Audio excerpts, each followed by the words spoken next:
야, 할망구 여기서 공짜로 장사할 수 있을 거라고 생각했냐? 날카롭고 거친 목소리가 낡은 국밥집의 희미한 공기를 찢었다. 끓고 있는 돼지뼈, 국물의 구수한 냄새와 오래된 나무 식탁에서 풍기는 쿰쿰한 냄새가 뒤섞인 공간에 그 목소리는 마치 차가운 쇠붙이가 유리창을 긁는 소리처럼 불쾌하게 울려 퍼졌다.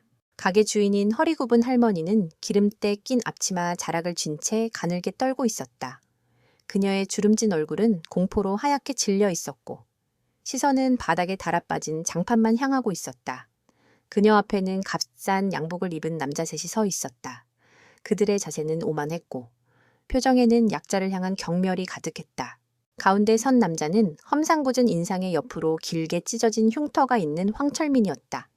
그는 이 지역 시장을 주름잡는 조폭 흥당파의 두목이었다. 그의 양옆에 선 덩치 큰 부하와 비쩍 마른 부하는 마치 주인을 기다리는 사냥개처럼 입가에 비열한 미소를 짓고 있었다.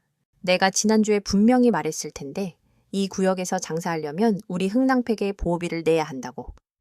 귀가 먹었어. 아니면 늙어서 기억력이 없는 거야. 황철민이 한 걸음 다가서자 할머니는 움찔하며 뒤로 물러섰다. 가게 안은 쥐 죽은 듯 조용했다. 저녁 식사 시간이었지만 이 허름한 국밥집에는 손님이 많지 않았다. 가게 구석, 희미한 백열등 불빛이 겨우 닿는 자리에 2명의 손님이 조용히 식사를 하고 있을 뿐이었다. 한 명은 60을 훌쩍 넘긴 노인이었고 다른 한 명은 앳돼 보이는 젊은 군인이었다. 노인은 낡고 색이 바랜 등산복 차림이었고 깊게 펜주름과 검게 그을린 피부는 영락없는 시골 노인의 모습이었다. 그는 그저 묵묵히 국밥 그릇에 얼굴을 묻고 있었다. 그의 옆에 앉은 젊은 군인은 각 잡힌 전투복을 입고 있었다. 이등병 계급장이 어깨에 선명했다. 그의 자세는 밥을 먹는 중에도 꼿꼿했고 젊은 얼굴에는 긴장감과 우려가 뒤섞여 있었다. 그는 할머니와 조폭들을 번갈아 쳐다보며 불편한 기색을 감추지 못했다. 그의 이름은 김민준. 이제 막 휴가를 나온 신병이었다. 그리고 그의 맞은편에 앉아 태연하게 식사를 하는 노인은 그의 할아버지, 이진우였다. 민준에게는 그저 인자하고 평범한 할아버지일 뿐이었다. 이번 달은 장사가 너무 안 돼서. 할머니가 모기만 한 목소리로 변명했다. 시끄러워!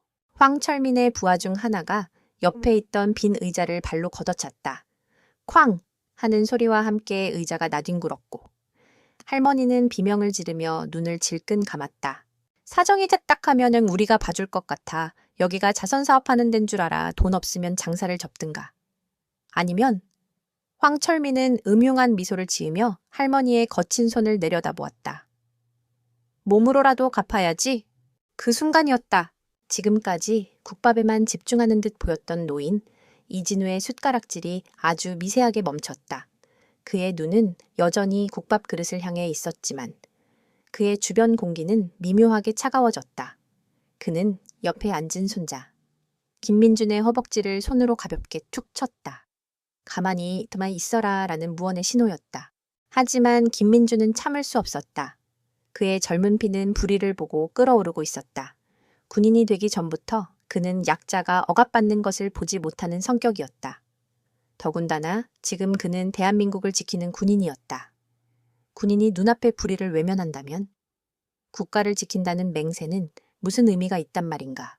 황철민의 더러운 농담에 부하들이 낄낄거렸다.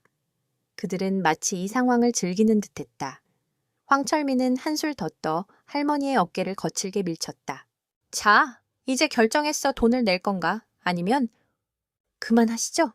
조용하지만 단호한 목소리가 가게 안에 울렸다. 모든 시선이 목소리의 주인에게로 향했다. 김민준 이병이 자리에서 일어서 있었다. 그의 얼굴은 분노로 굳어 있었지만 눈빛은 흔들림이 없었다. 황철민은 잠시 놀란 듯 눈을 깜빡이다가 이내 비웃음을 터뜨렸다. 뭐야, 이 단계 새끼는 영웅놀이라도 하고 싶은 거냐? 그의 부하들도 민준의 군복을 위아래로 훑어보며 낄낄거렸다. 이등병 나부랭이가 겁도 없이 나서는군. 휴가 나와서 며칠 편하게 지내더니 세상 무서운 줄 모르나 보네. 민준은 그들의 조롱에도 아랑곳하지 않고 말했다. 연세 드신 분에게 이러는 건 옳지 않습니다. 정중하게 사과하고 돌아가 주십시오. 할아버지 이진우는 가만히 눈을 감았다.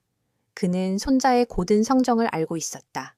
그리고 그 성정 때문에 언젠가 큰일을 겪을 것이라는 것도 짐작하고 있었다. 그는 조용히 이 상황을 끝내고 싶었지만 이미 때는 늦었다. 손자의 심지에 불이 붙었고 저 건달들은 그 불에 기름을 붓고 있었다. 삭과 내가 왜 황철민이 민준에게 성큼성큼 다가왔다. 그는 민준보다 머리 하나는 더 컸다. 군인이면 다야나라 지킨다고 유세라도 떠는 거냐. 너희 같은 놈들 때문에 우리가 이 고생을 하는 건데. 세금이나 축내는 버러지 같은 놈들이 그 말은 선을 넘었다. 민준의 눈빛이 차갑게 가라앉았다. 개인에 대한 모욕은 참을 수 있어도 군인 전체에 대한 모욕은 용납할 수 없었다. 군인에 대한 모독은 삼가 주십시오. 모독 이게 모독으로 들려 이 새끼가 아직 정신을 못 차렸네. 황철민이 손을 들어 민준의 가슴을 세게 밀쳤다. 야, 애들아. 이 용감한 군인 나으리 좀 바깥바람 쐬게 해드려라. 머리가 좀 식어야 자기가 지금 무슨 짓을 하고 있는지 깨달을 테니. 덩치 큰 부하와 마른 부하가 양쪽에서 민준의 팔을 붙잡았다. 민준은 저항하려 했지만 그들은 작정하고 달려들었고 수적으로 분리했다. 그는 속수무책으로 가게 뒷골목으로 끌려나갔다. 할아버지, 민준이 외쳤지만 이진우는 여전히 자리에 앉아 있었다. 그는 그저 감았던 눈을 뜨고 차갑게 식은 국물을 바라볼 뿐이었다. 그의 얼굴에는 어떤 감정도 드러나지 않았다. 하지만 그의 눈 깊은 곳에서는 아무도 감지하지 못하는 거대하고 차가운 폭풍이 서서히 소용돌이치기 시작하고 있었다. 황철민은 이진우를 힐끗 쳐다보며 비웃었다. 저 영감탱이는 손자가 끌려가는데도 가만히 앉아있네. 늙으면 저렇게 무력해지는 건가? 그는 할머니에게 다시 고개를 돌렸다. 자, 방해꾼도 사라졌으니 다시 얘기해볼까. 보호비는 이진우는 조용히. 그러나 가게 안에 모두가 들을 수 있을 만큼 분명한 목소리로 말했다. 할매언니, 경찰에 신고하세요. 황철민은 마치 재미있는 농담이라도 들은 것처럼 큰 소리로 웃었다. 경찰 영감님, 지금 제정신이세요. 이 동네 경찰이 누구 전화를 받고 움직이는지 모르시나 보네. 소용없습니다. 이진우는 그를 쳐다보지 않았다. 그는 여전히 할머니에게 말했다. 아니요, 소용없지 않을 겁니다. 그냥 신고만 하세요. 군인이 폭행당하고 있다고. 딱 그렇게만 말하시면 됩니다.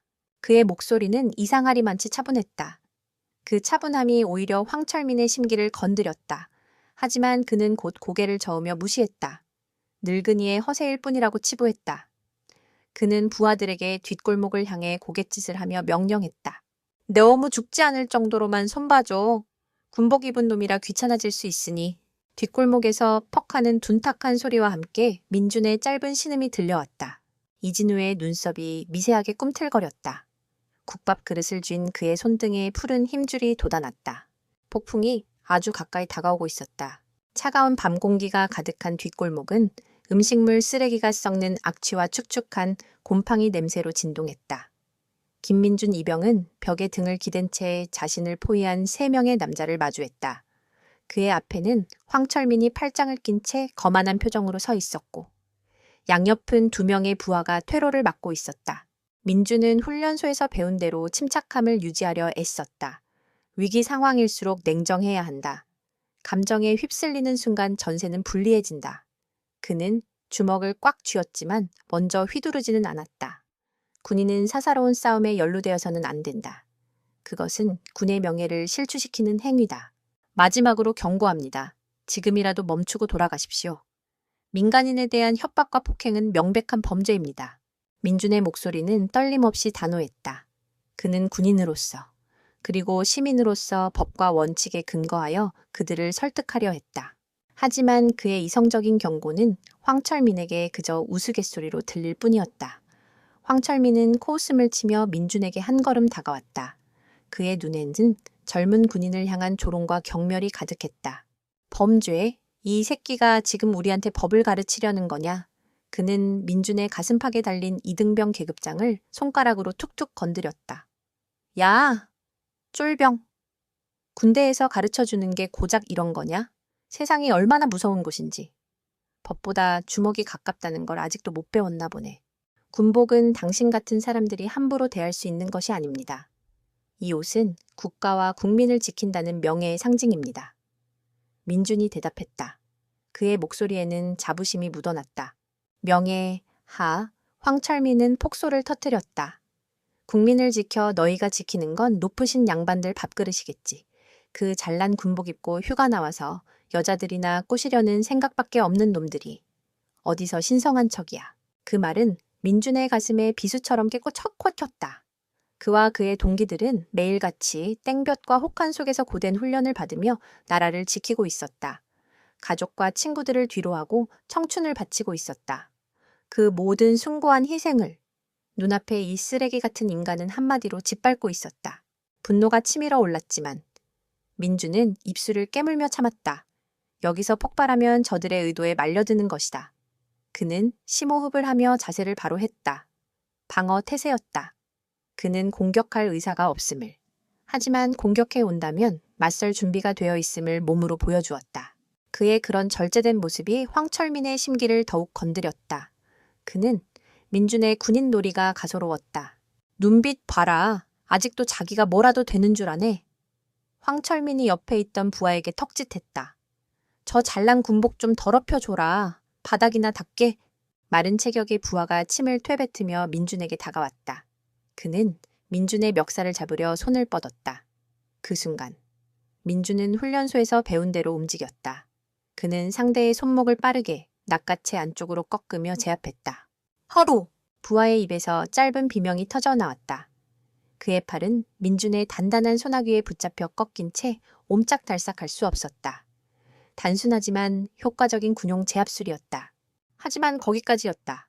이 어린 새끼가 반대편에 있던 덩치 큰 부하가 달려들어 민준의 옆구리를 발로 찼다. 퍽! 하는 둔탁한 소리와 함께 민준은 균형을 잃고 비틀거렸다. 그 틈을 타 팔이 꺾였던 부하가 빠져나왔고 분노에 찬 황철민이 민준의 얼굴에 주먹을 날렸다. 민준은 순간적으로 고개를 돌려 급소를 피했지만 주먹은 그의 광대뼈를 강타했다. 눈앞이 번쩍했고 입안에서 비릿한 피맛이 느껴졌다. 그때부터는 일방적인 구타가 시작되었다. 수적 열세는 절대적이었다. 민준이 한 명을 상대하려 하면 다른 두 명이 사각에서 공격해왔다. 그는 군용 격투술의 기본기를 바탕으로 필사적으로 방어했지만 실전 경험이 풍부한 조폭들의 비열한 공격 앞에선 역부족이었다.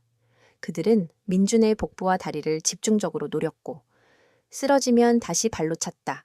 한편 가게 안에서는 이진우가 미동도 없이 앉아 있었다. 그의 등은 곱결텄고 시선은 뒷골목으로 향하는 문에 고정되어 있었다.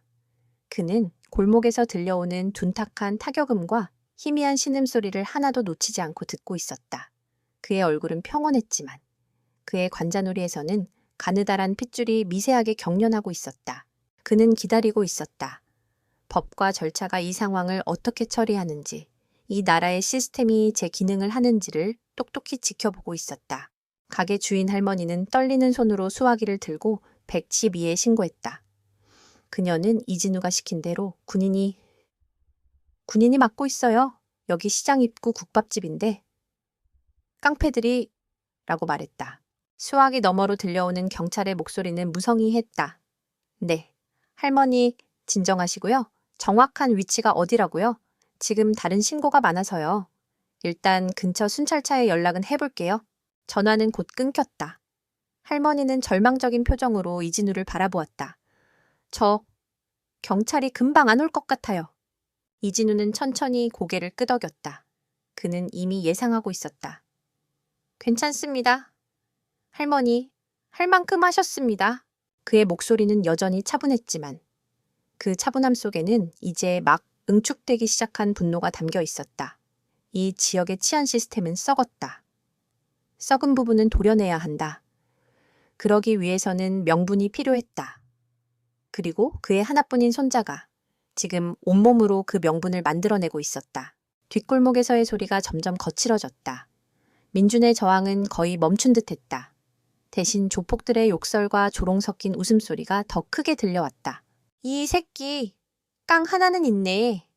아직도 눈을 똑바로 뜨고 있어. 군대 밥이 좋긴 좋은가 봐. 맷집 하나는 끝내주네. 이진우는 조용히 눈을 감았다.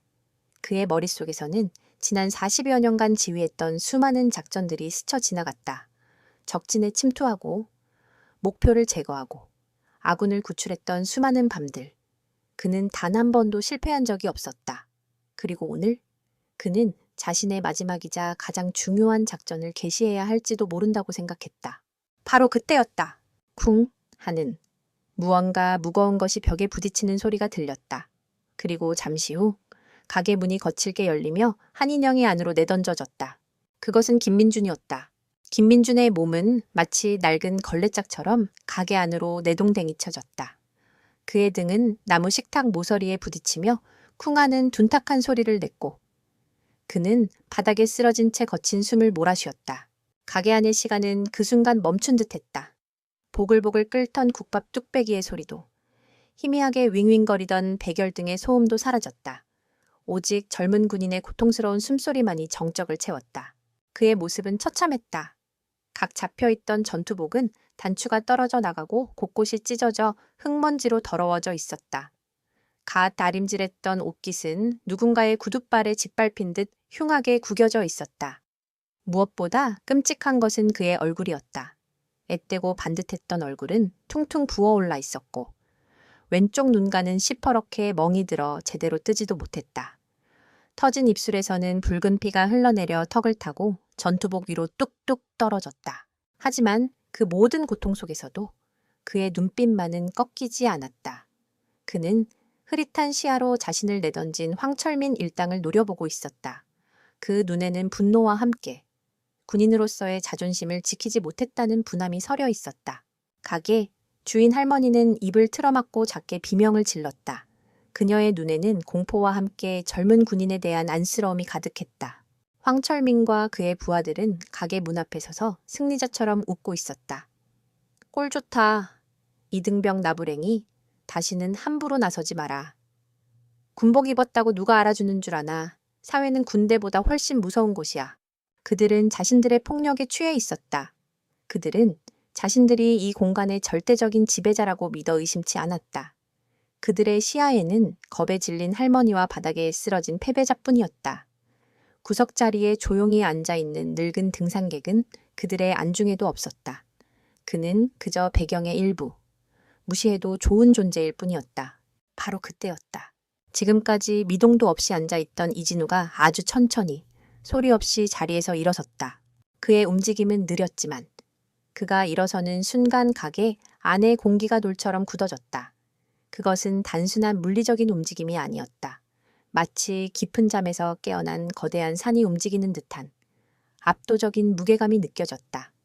황철민 일당의 떠들썩한 웃음소리가 저절로 잦아들었다.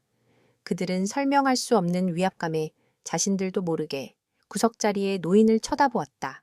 이진우는 그들을 쳐다보지 않았다. 그의 시선은 오직 바닥에 쓰러져 있는 그의 하나뿐인 손자, 김민준에게 고정되어 있었다. 그의 얼굴에는 분노도, 슬픔도, 놀람도 없었다.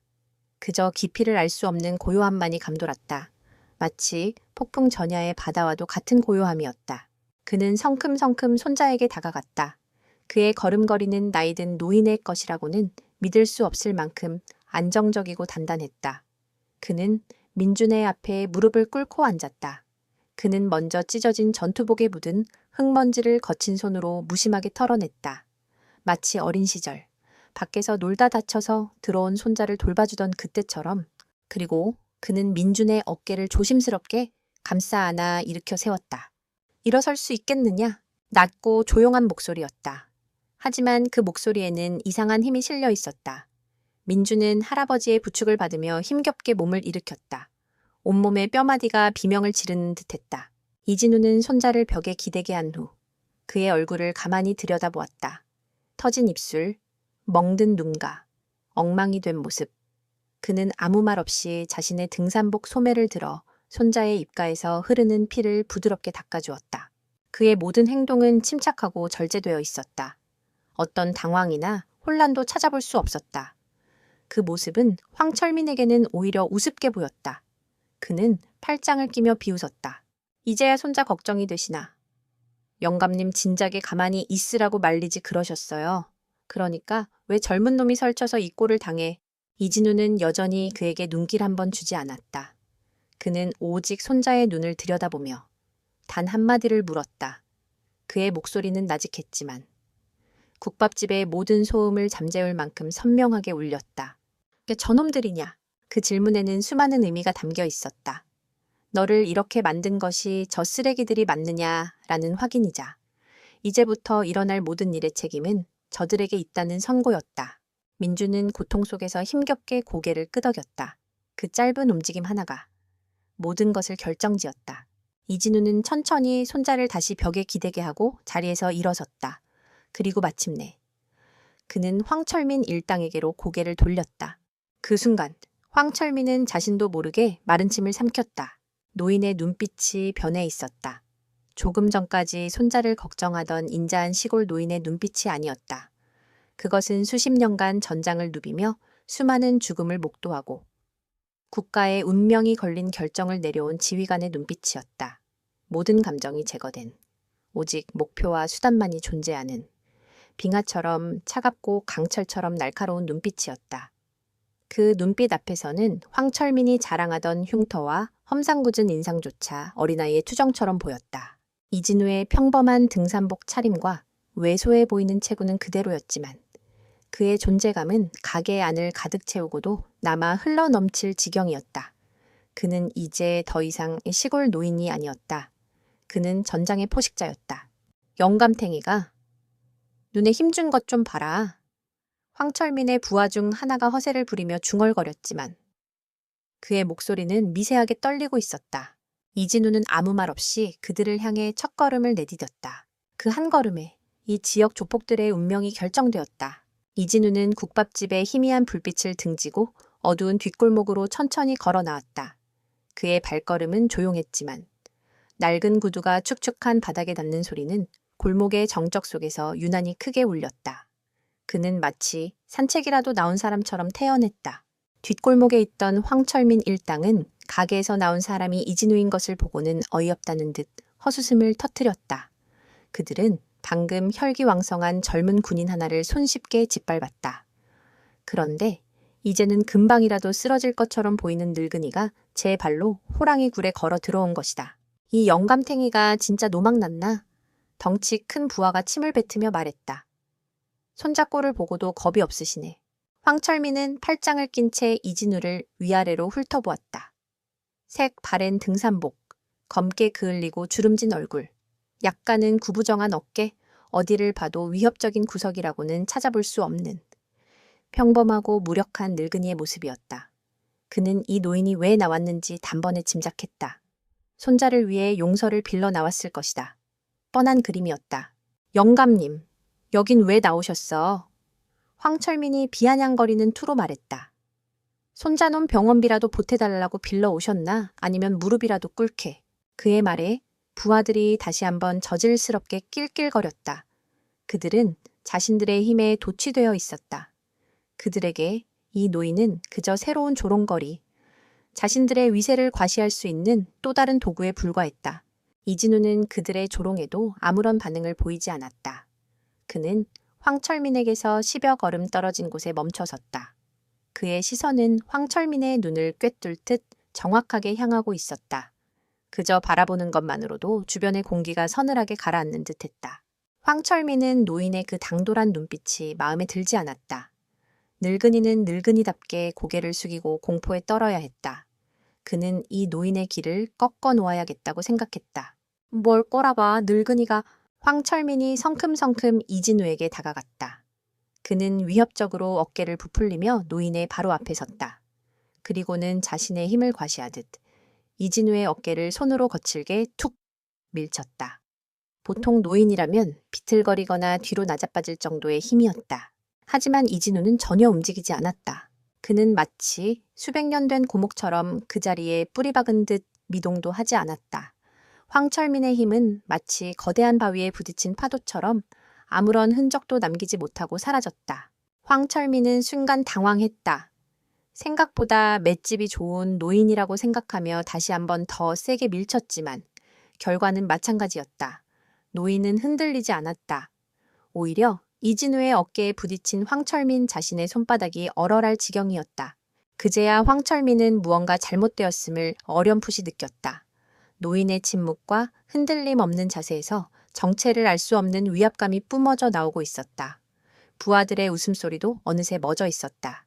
이진우는 자신의 어깨에 올려진 황철민의 손을 내려다보지도 않고 조용히 입을 열었다. 그의 목소리는 낮고 차분했지만 골목 안의 모든 소음을 집어삼킬 만큼 무겁게 울렸다. 내가 너희에게 10초의 시간을 주겠다. 황철민은 자기도 모르게 노인의 말에 귀를 기울였다. 지금 당장 저 군인 앞에 무릎을 꿇고 사죄해라. 노인의 말은 계속되었다. 그의 목소리에는 어떤 감정도 실려 있지 않았다.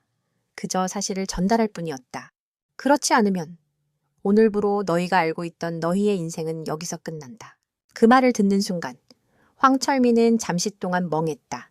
그리고 이내 그는 지금껏 들어본 가장 어처구니 없는 농담이라도 들은 것처럼 폭소를 터뜨렸다.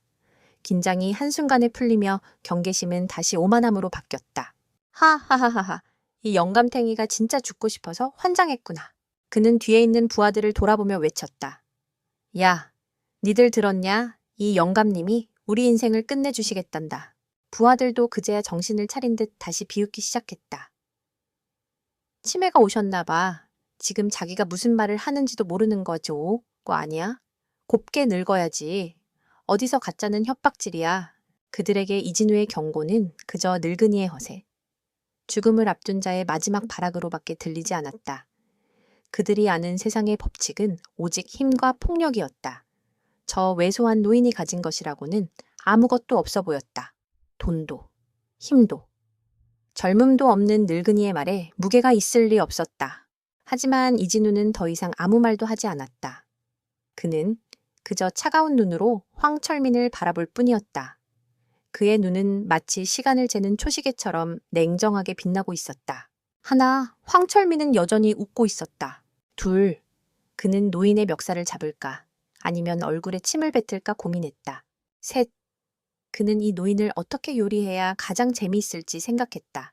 넷, 바람이 불어 노인의 낡은 등산복 자락을 가볍게 흔들었다.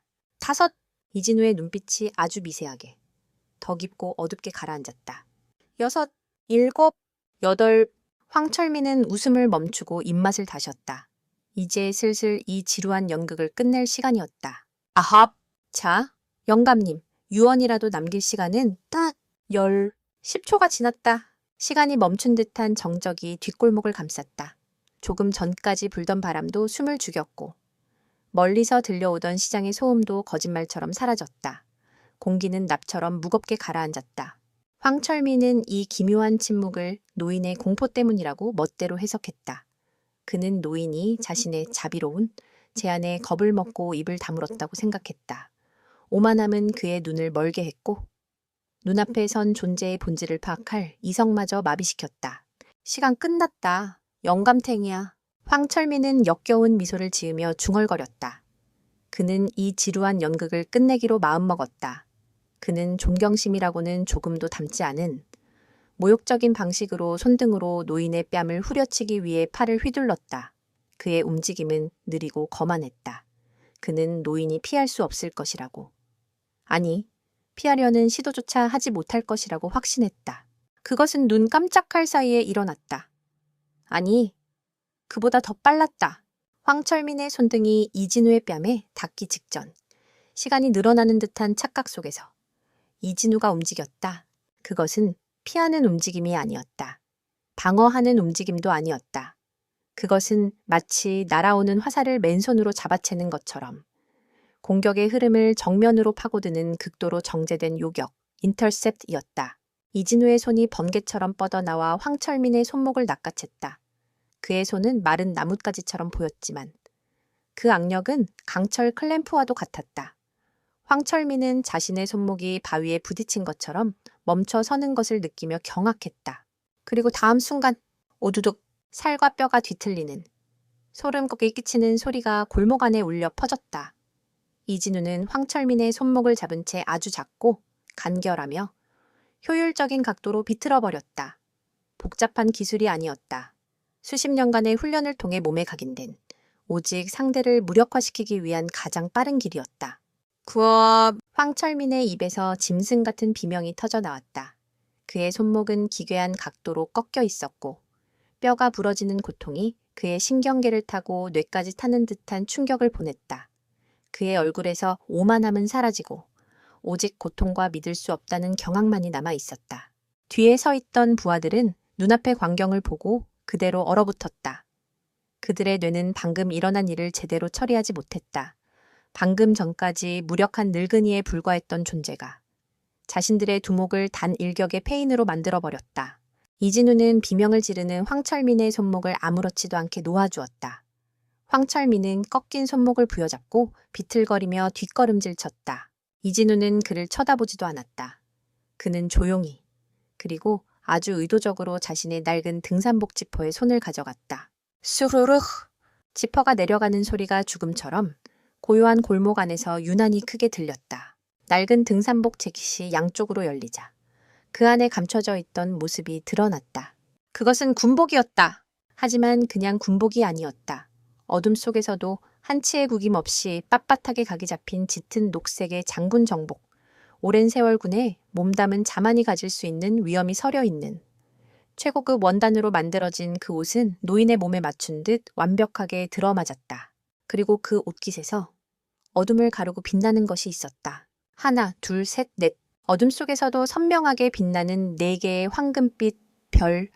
대한민국의 군인이라면 그 의미를 모를 수 없는 하늘의 별처럼 아득하게 느껴지는 절대적인 권위의 상징. 대장, 다장, 계급장이었다. 황철민의 부하들은 숨을 쉬는 것조차 잊었다. 그들의 눈은 공포로 커진 채 노인의 어깨에서 빛나는 4개의 별에 고정되었다. 그들의 머릿속에서 늙은이, 영감탱이라는 단어가 산산조각나며 사라졌다. 그리고 그 자리에는 이해할 수 없는 거대한 공포가 밀려들었다. 마침내 이진우가 입을 열었다. 그의 목소리는 더 이상 평범한 노인의 것이 아니었다. 수만 명의 군사를 호령하고 국가의 안보를 책임지는 지휘관의 목소리, 모든 감정이 배제된 차가운 강철의 무게가 실린 목소리였다. 합동참모의장 대장 이진우? 그는 자신의 이름과 직책을 선언했다. 그것은 단순한 소개가 아니었다. 그것은 심판의 시작을 알리는 선고였다. 대한민국 군인의 몸에 손을 댄 자가 누구인가? 그 질문이 골목 안에 울려 퍼지는 순간 황철민과 그의 부하들은 깨달았다. 그들은 오늘 길가의 돌멩이를 걷어찬 것이 아니었다. 그들은 활화산을 걷어찬 것이었다. 이진우의 선고와도 같은 말은 단순한 음파가 아니었다. 그것은 수십 년간 전장을 지휘하며 응축된 살아있는 권위 그 자체였다. 그 말은 황철민과 그의 부하들의 고막을 뚫고 들어가 뇌수와 척수를 얼어붙게 만들었다. 4개의 별, 합동참모의장. 그 단어들이 의미하는 무게를 길거리 양아치인 그들이 전부 이해할 수는 없었다. 하지만 그들은 본능적으로 알 수 있었다. 자신들이 지금 감히 쳐다봐서도 안 될 존재, 신화나 전설 속에서나 나올 법한 존재와 마주하고 있다는 것을. 잠깐의 정적이 흘렀다. 황철민은 부러진 손목의 고통도 잊은 채 경악과 불신이 뒤섞인 눈으로 이진우를 바라보았다. 그의 머릿속은 혼돈 그 자체였다. 저 늙은이가 대한민국의 군서열 1위라고 말도 안 돼? 그럴 리가 없다. 없어. 그런 사람이 왜 이런 누추한 시장 바닥에, 그것도 다 해진 등산복을 입고 나타난단 말인가? 그의 이성은 필사적으로 현실을 부정했다. 그것은 거짓말이어야만 했다. 사기꾼이거나 정신 나간 늙은이의 과대망상일 뿐이라고. 그렇지 않다면 방금 자신이 저지른 짓은 상상조차 할 수 없는 파국을 의미했다. 기웃, 거짓말. 마침내 황철민이 쥐어짜 내듯 외쳤다. 그의 목소리는 고통과 공포로 심하게 갈라져 나왔다. 저 새끼. 사기꾼이야. 군복은 어디서 훔쳐 입은 거겠지. 저런 늙은이가 합참의장일 리가 없어.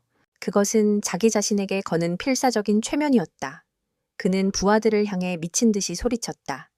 그의 눈은 공포로 핏발이 서 있었다. 뭘 멍청하게 서 있어? 저 새끼 죽여버려. 여기서 죽이면 아무도 몰라 죽여. 그 명령은 그러나 이전과 같은 위세를 갖지 못했다. 부하들은 움직이지 못했다. 그들의 발은 마치 땅에 뿌리라도 내린 듯 꼼짝도 하지 않았다.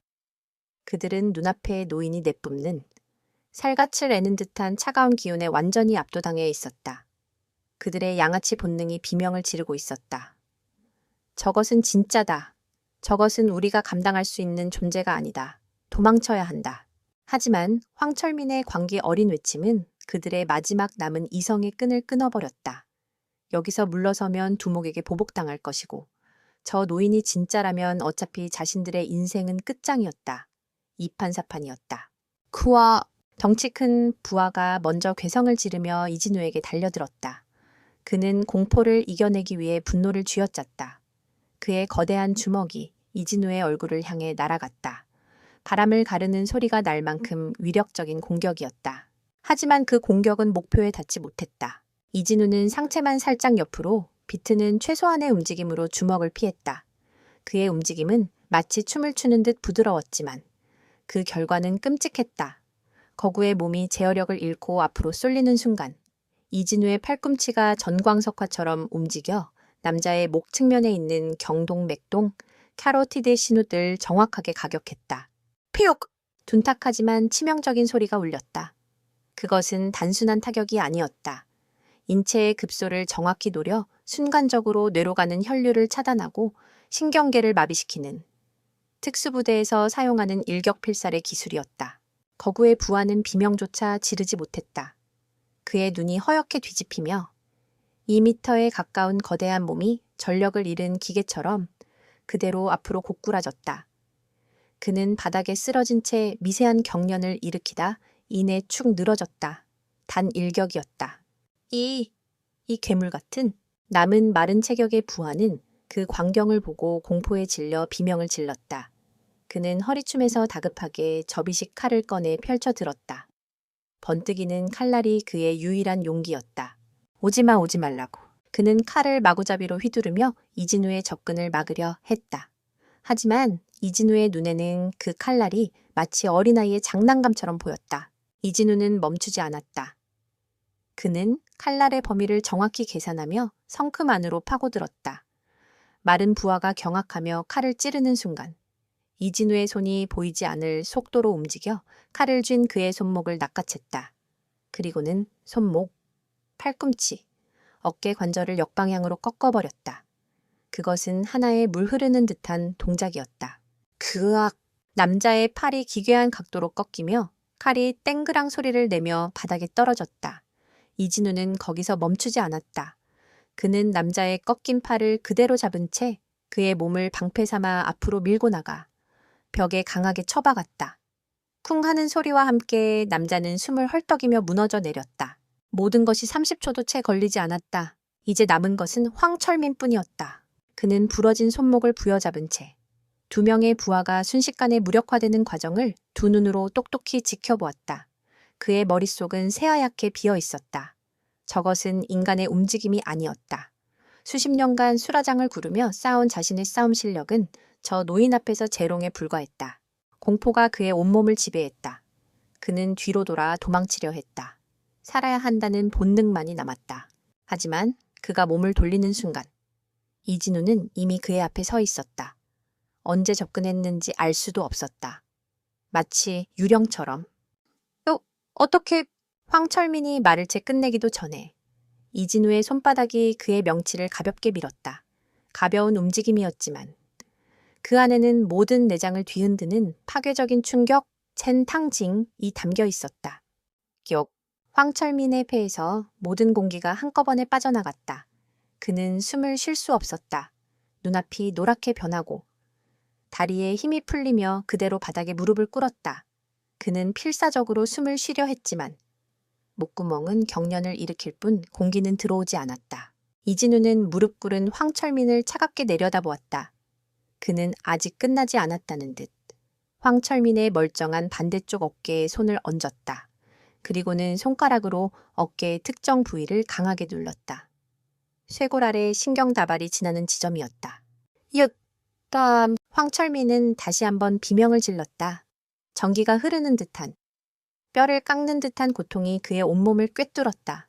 그는 고통을 이기지 못하고 더러운 바닥을 뒹굴었다. 1분이 채 지나지 않았다. 한때 이 지역 시장을 공포로 지배했던 흥낭파는 이제 더러운 뒷골목 바닥에서 벌레처럼 꿈틀거리고 있을 뿐이었다. 이진우는 그들 한가운데에 우뚝 서 있었다. 그의 장군 정복에는 먼지 하나 묻어 있지 않았다. 그의 호흡은 조금도 흐트러지지 않았다. 그는 그저 차갑고 고요한 눈으로 자신이 만들어낸 결과를 내려다볼 뿐이었다. 그것은 싸움이 아니었다. 그것은 정리였다. 뒷골목은 시체 없는 전쟁터와도 같았다. 황철민과 그의 부하들은 더 이상 인간의 형상을 유지하지 못했다. 그들은 그저 고통 속에서 신음하며 더러운 바닥을 뒹구는 고깃덩어리에 불과했다. 공포는 그들의 뼛속까지 스며들어 정신을 마비시켰다. 그들 한가운데에 이진우는 마치 폭풍의 눈처럼 고요하게 서 있었다. 그의 장군 정복에는 작은 구김 하나 없었고 그의 표정은 방금 3명의 장정을 맨손으로 제압한 사람이라고는 믿을 수 없을 만큼 평온했다. 그는 자신이 벌인 일을 내려다보았지만 그의 눈에는 어떤 만족감이나 동요도 없었다. 그저 당연한 일을 했을 뿐이라는 듯 무감각하고 냉정했다. 황철민은 부러진 손목과 으스러진 어깨의 고통을 느끼며 필사적으로 몸을 일으키려 했다. 하지만 그의 몸은 주인의 명령을 듣지 않았다. 그는 바닥에 엎드린 채 공포에 질린 눈으로 노인을 올려다보았다. 그는 지금껏 수많은 사람들을 짓밟고 그들의 공포를 즐겨왔다. 하지만 지금 그가 느끼는 공포는 차원이 달랐다.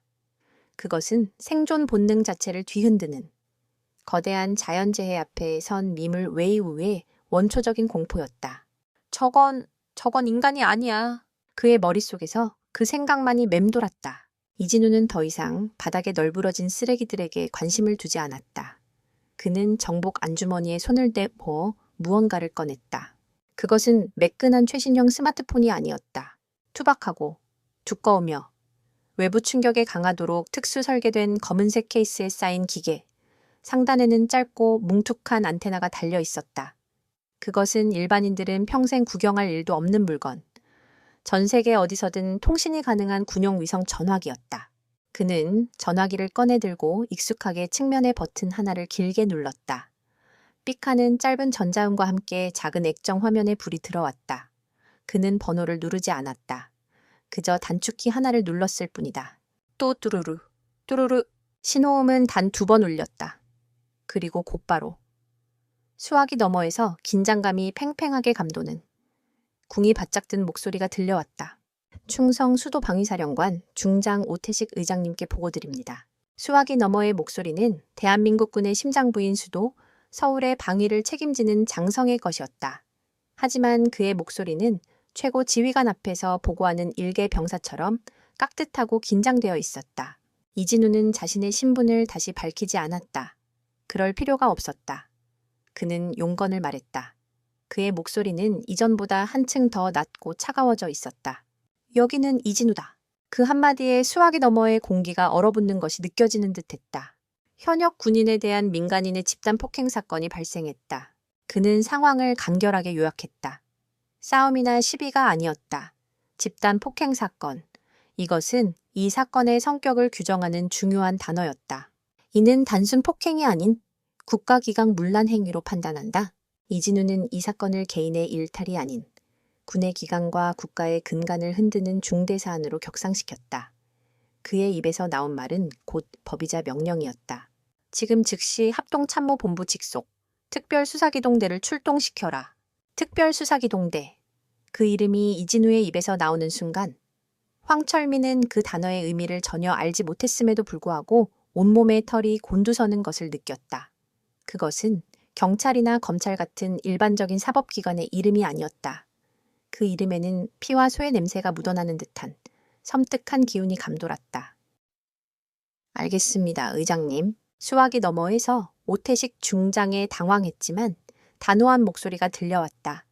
그는 감히 이유를 묻지 않았다. 합동참모의장이 직접 국가기강 문란으로 규정한 사건에 토를 다는 것은 군인으로서 상상할 수 없는 일이었다. 현재의 위치의 좌표를 전송하겠다. 반경 500m 이내의 모든 통행을 차단하고 지역 경찰의 접근을 불허한다. 현장 지휘는 특수수사기동대장이 직접 맡도록. 이진우의 명령은 구체적이고 절대적이었다. 그는 지역 치안 시스템을 완전히 무시하고 군의 독립적인 작전을 지시하고 있었다. 이것은 사실상 작은 규모의 계엄령이나 다름없었다. 작전 개시 시간부로 이 지역은 군사통제구역으로 간주한다. 모든 용의자를 현장에서 체포하고 관련자 전원을 색출해 군법에 따라 엄중히 처리하도록 명받들겠습니다. 충성. 이진우는 대답을 듣자마자 통화 종료 버튼을 눌렀다. 통화 시간은 1분도 채 걸리지 않았다. 그 짧은 시간 동안 도시 하나를 뒤흔들 거대한 폭풍이 소환되었다. 이진우는 위성 전화기를 다시 정복 안주머니에 넣었다. 그의 임무는 끝났다는 듯 그는 더 이상 바닥의 벌레들에게 눈길조차 주지 않았다. 그는 조용히 몸을 돌려 손자가 기다리고 있는 국밥집으로 향했다. 황철민은 공포에 질린 눈으로 이진우의 뒷모습을 바라보았다. 그는 마침내 깨달았다. 자신이 무슨 짓을 저질렀는지를. 그는 그저 술 취한 늙은이의 어깨를 밀친 것이 아니었다. 그는 대한민국이라는 거대한 국가의 심장을 건드린 것이었다. 경찰, 검찰, 그런 것들은 이제 아무런 의미가 없었다. 자신들을 심판하러 오는 것은 법전을 든 공무원이 아니었다. 그것은 국가 그 자체의 분노였다. 그때였다. 아주 멀리서. 하지만 분명하게 어둠을 찢고 도시의 소음을 뚫고 프로펠러가 공기를 가르는 묵직한 소리가 희미하게 들려오기 시작했다. 그 소리는 점점 더 커지고 점점 더 가까워지고 있었다. 멀리서 들려오던 헬리콥터 소리는 더 이상 희미한 소음이 아니었다. 그것은 순식간에 묵직한 굉음이 되어 시장 전체를 뒤흔들었다. 두두두두두두. 대기를 찢는 듯한 프로펠러 소리는 공포 그 자체였다. 낡은 시장의 지붕과 유리창이 그 진동에 맞춰 가늘게 떨었다. 밤늦게까지 좌판을 정리하던 몇몇 상인들과 행인들이 놀라 하늘을 쳐다보았다.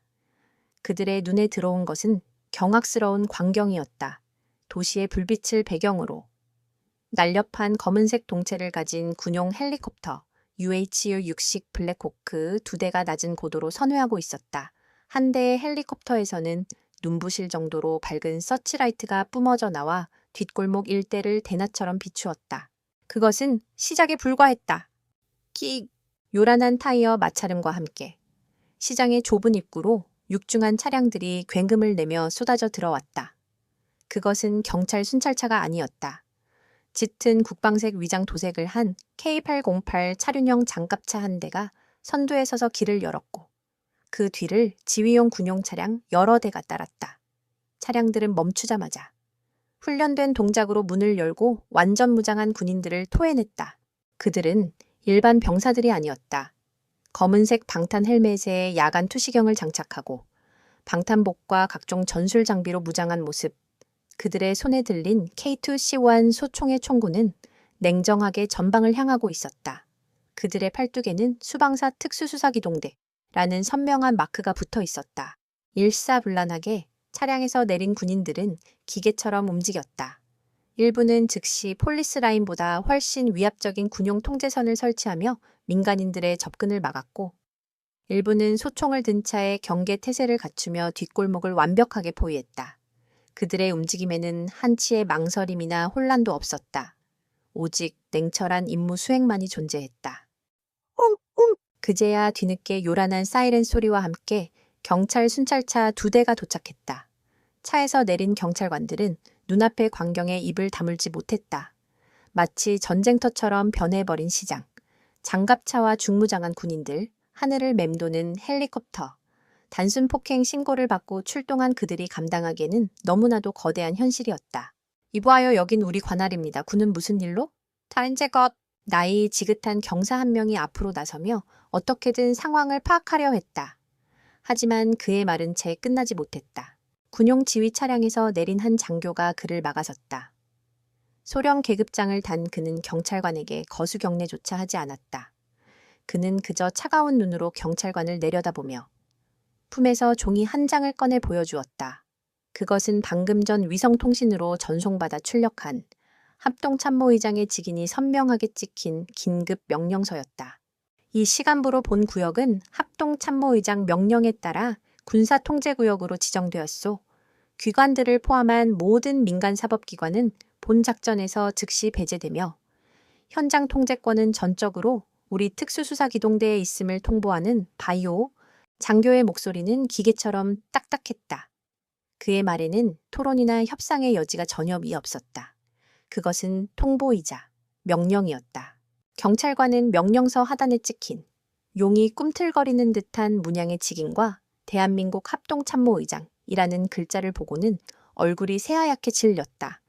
그는 더 이상 아무 말도 하지 못하고 멍하니 뒤로 물러섰다. 자신이 지금 상대하고 있는 것이 일개 군부대가 아니라 국가의 최고 군령권 그 자체임을 깨달은 것이다. 모든 것이 정리되는 데는 시간이 얼마 걸리지 않았다. 군 의료진이 가장 먼저 뒷골목으로 투입되어 쓰러져 있던 김민준 이병의 상태를 살피고 응급처치를 한 뒤 조심스럽게 들것에 실어 군용 앰뷸런스로 옮겼다. 군 수사관들은 현장 사진을 찍고 증거를 수집하기 시작했다. 그리고 마침내 특수수사기 동대원들이 바닥에 널브러진 황철민 일당에게 다가갔다. 그들은 일반 경찰처럼 미란다 원칙을 고지하지 않았다. 그들은 황철민의 앞에 서서 차가운 목소리로 그의 죄목을 읊었다. 용의자 황철민, 귀관은 현 시간부로 현역 군인에 대한 집단 폭행, 상관 특수 폭행 미수, 군사작전 방해 혐의로 체포한다. 상관 특수 폭행 미수. 그 단어에 황철민의 눈이 경악으로 물들었다.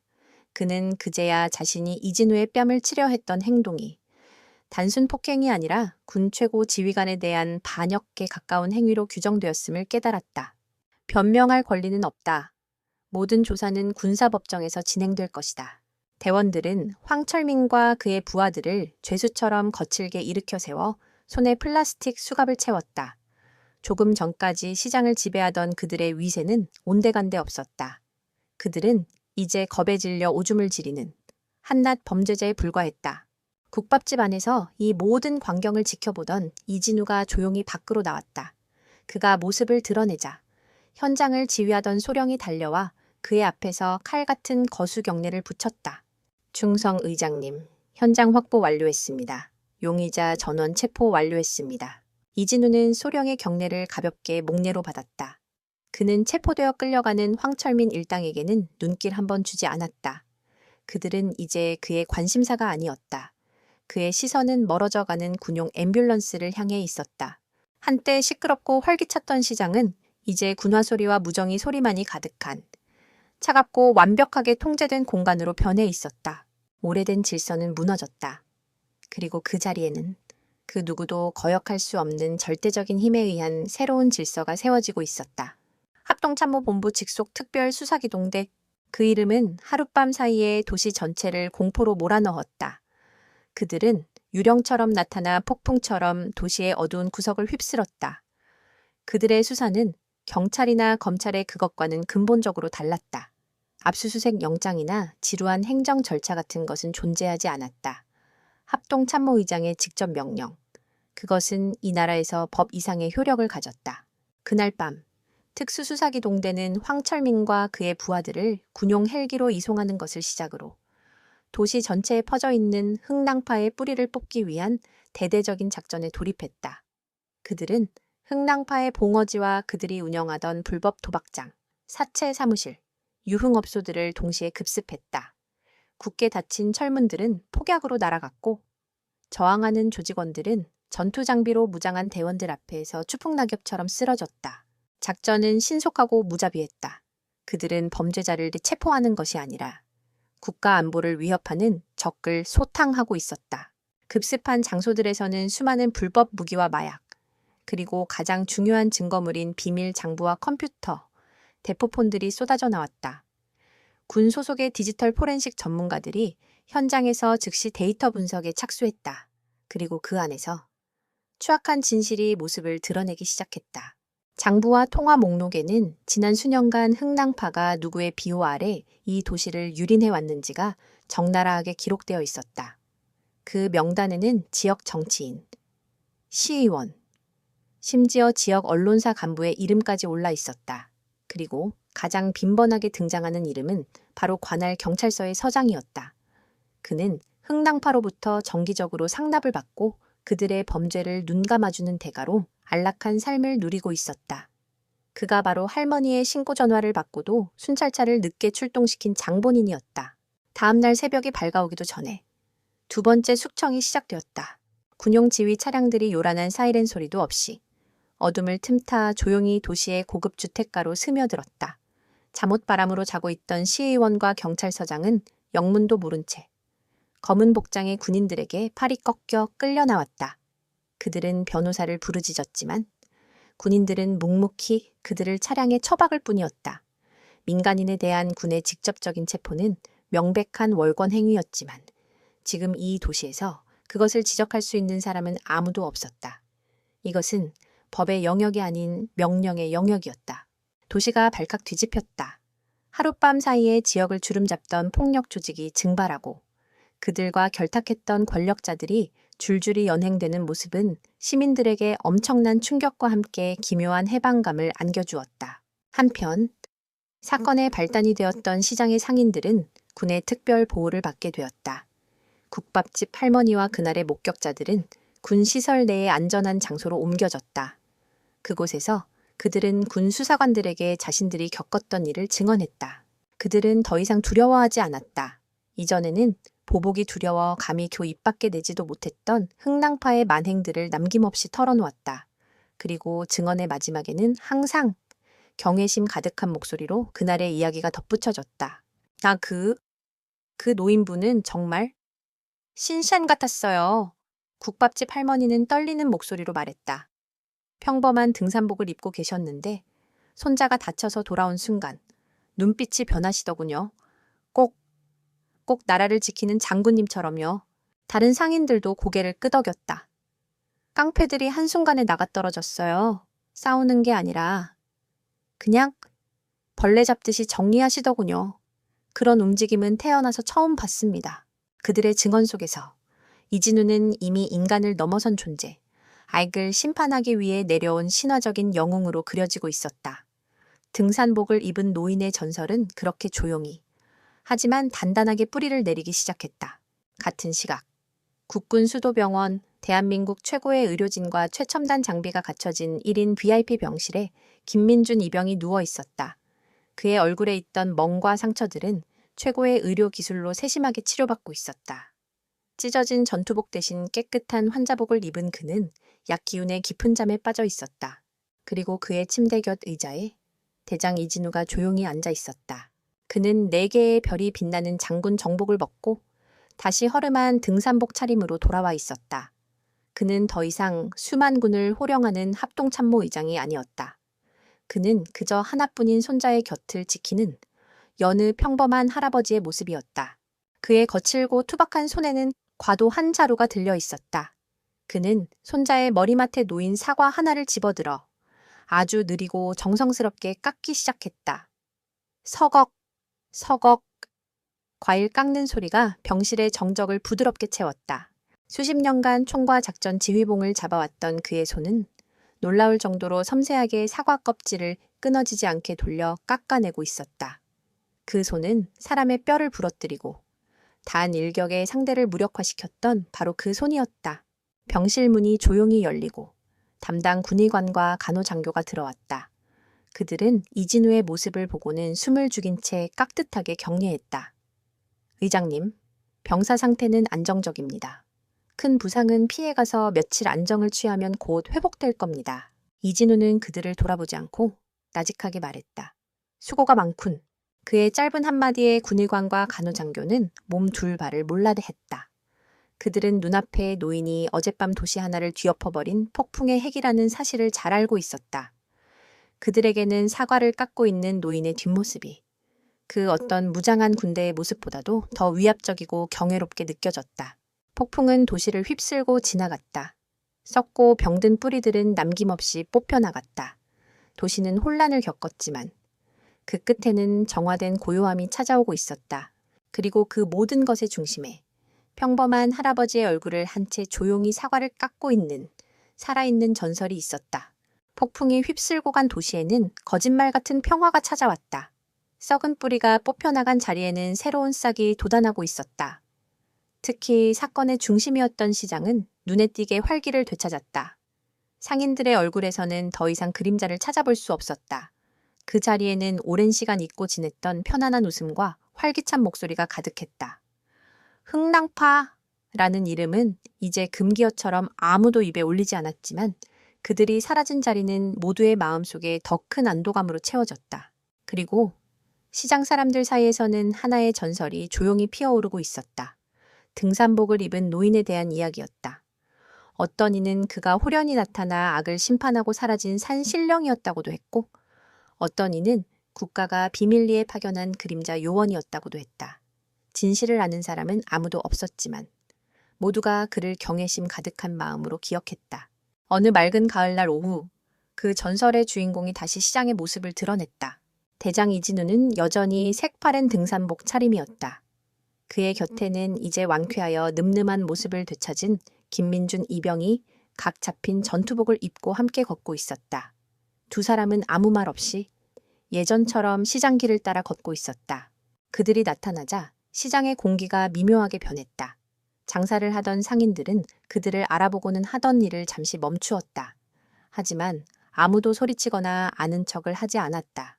그들은 그저 조용히 깊은 존경심과 감사함이 담긴 눈빛으로 고개를 숙여 예를 표할 뿐이었다.